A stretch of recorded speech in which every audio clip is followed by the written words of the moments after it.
आज हम जानेंगे श्री मैथिली चरण गुप्त के साहित्यिक विशेषताएं और काव्यगत विशेषताएं।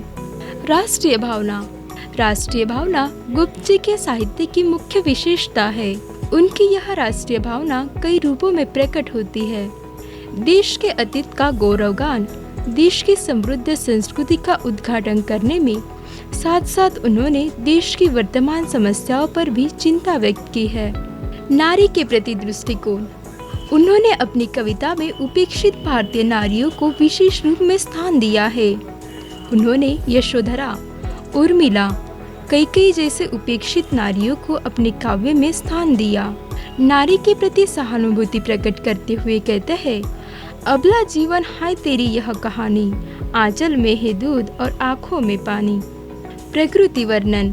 प्रकृति के सुंदर चित्र प्रस्तुत करना भी गुप्त जी के काव्य की प्रमुख विशेषता है। पंचवटी में चांदनी रात का वर्णन करते हुए वे लिखते हैं, चारों चंद्र की चंचल किरणें खेल रही है जल थल में, स्वच्छ चांदनी बीची हुई है अवनी और अंबर तल में।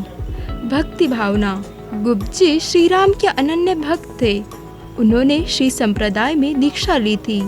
उनकी भक्ति भावना उनके काव्य में नजर आती है। गांधीवादी विचारधारा। वो गांधी जी के जीवन दर्शन से प्रभावित थे। सत्य, अहिंसा, सत्याग्रह, अछूतोद्धार आदि गांधी सिद्धांतों को उन्होंने अपने काव्य में स्थान दिया। सांप्रदायिक सद्भाव। गुप्त जी ने अपने काव्य में सांप्रदायिक सद्भाव की भावना पर बल दिया है। उन्होंने अपने काव्य में सभी धर्मों और संस्कृतियों को सांप्रदायिक सद्भाव। उन्होंने अपने काव्य में सभी धर्मों और संस्कृतियों की अच्छी बातों का उल्लेख किया। साकेत में उन्होंने राम भक्त का उल्लेख किया, द्वापर में कृष्ण भक्ति का, काबा और करबला में इस्लाम धर्म का और गुरुकुल में सिख धर्म का।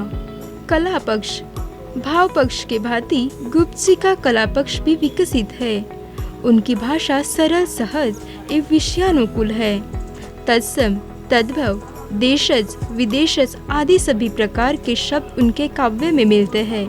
उन्होंने प्रबंध काव्य, मुक्तक काव्य, गीत काव्य आदि सभी काव्य रूपों में अपनी लेखनी चलाई।